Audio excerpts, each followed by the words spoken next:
மச்சான் எனக்கு ஒரு டவுட். நம்ம நேற்றுக்கு வரைக்கும் திருப்பூர் கைத்தமலை போகலாம் பிளான் செஞ்சிருக்கோம். நானும் காலைல கால் பண்ணி சரி சும்மா மல்லிமுருகன் கோயில் போகலாமே அப்படின்னு சொன்னேன். நீ அப்ப என்கிட்ட என்ன சொன்ன, அவ்வளோ லாங் இருக்கு, பக்கத்துலேயே போயிட்டு வந்துடலாம் அப்படின்னு சொன்னேன். சரி திரும்ப கால் பண்ணி நம்ம பழனியே போகலான்னு சொன்னீங்க. இந்த மனமாற்றம் என்ன நடந்தது? நீ இதை ஏன் கேட்கறனா, நீ ஒரு விஷயத்துல ஃபிக்ஸ் ஆயிட்டனா அப்புறம் நீயே அதுல இருந்து வெளில வரது கஷ்டமாச்சு. எப்படி நீ மனமாற்றம் ஆனாய்? அதான் என் டவுட்டு. ஆக்சுவலா நீ கால் பண்ணி முடிச்சதுக்கு அப்புறம் ஒரு கஸ்டமர் வந்தாங்க, ஒரு லேடி கஸ்டமர் வந்தாங்க. ஓகே. அவங்க எப்பவுமே தெய்வம் சொல்லி ஓகே. நான் அவங்க கிட்ட கரெக்டா ஸ்டெப் ஏறி வராங்க. நான் தான் அவங்க சொல்றேன், இப்பதான் என் ஃப்ரெண்டு வந்து கூப்பிட்டு பழனி போலான்னு சொன்னா கரெக்டா பார்த்தா தெய்வமே வந்து நேரில் வந்த மாதிரி இருந்துச்சு. ஓகே அப்படின்னு சொல்லி முடிச்சுட்டு இந்த பொருள்லாம் வாங்கிட்டு காசு கொடுத்துட்டு போயிட்டாங்க. போயிட்டு கீழே ஸ்டெப்ஸ்ல இறங்குறாங்க. அப்ப வந்து ஒரு 3 days பிஃபோர் தான் நான் பழனி போயிட்டு வந்தேன் அப்படின்னாங்க. ஓகே. எனக்கு ஷாக்கு, ஏன்னா இப்போ இவங்க கூப்பிட்டு பழனிங்கன்னா தெரியும் அவங்க வந்து எனக்கு தான் பழனி போயிட்டு வராங்க. ஓகே. இதை விட என்ன ஷாக்குன்னா அவங்க வந்து கிறிஸ்டின். ஓ ஓகே ஓகே.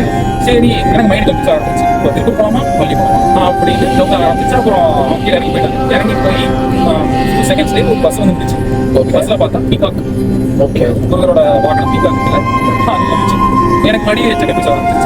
இப்போ நான் சொன்னப்போ நம்ம பிளான் போட்ட மாதிரி திருப்பூர் கைத்த மாதிரி போகலாம், இல்லை இவன் காலேஜ் சும்மா சொன்ன மாதிரி எப்போ பதினஞ்சு போகலாமா அப்படின்னு டவுட் வர ஆரம்பிச்சிருச்சு.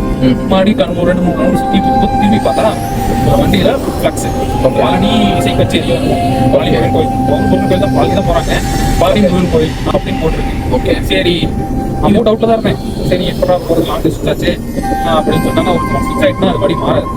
ரைட்டு. அப்புறம் எப்படா பண்ணுறதுன்னு பார்த்தா ஒரு கஸ்டமர் வந்து கரெக்டாக வந்து ஸ்டிக்கர் கேட்டாங்க. ஓகே. ஸ்டிக்கர் பார்த்தா வேல் ஸ்டிக்கர். ஓகே. முருகன் வேல் ஸ்டிக்கர் கரெக்டாக ஒன்று வாங்கிட்டு போனாங்க. சரி இது வேலைக்கா வந்து நம்ம பழனி போகணும்னு வச்சு முருகரே நம்ம கூப்பிடாது போல இன்டெரக்டா விஷயம் வந்து முடியுமா அப்படின்னு சொல்லிட்டு உங்ககிட்ட ஃபோன் பண்ணி சொன்னேன். ஃபோன் பண்ணி சொல்லி சரி பழனி போகலாம் அப்படின்னு சொல்லிட்டு வீட்டுக்குள்ள வரேன். கரெக்டாக எங்கள் அத்தை வந்து கரெக்டாக நான் என்ட்ரி ஆகிறேன், வீட்டுக்குள்ள என்ட்ரி ஆகிறேன். இன்னைக்கு செவ்வாய்க்கிழமை நாங்கள் வந்து அசைவம் சாப்பிட மாட்டோம், முருகர் இருக்கிறதுனால நாங்கள் வந்து அசைவம் சாப்பிட மாட்டோம் அப்படின்னாங்க.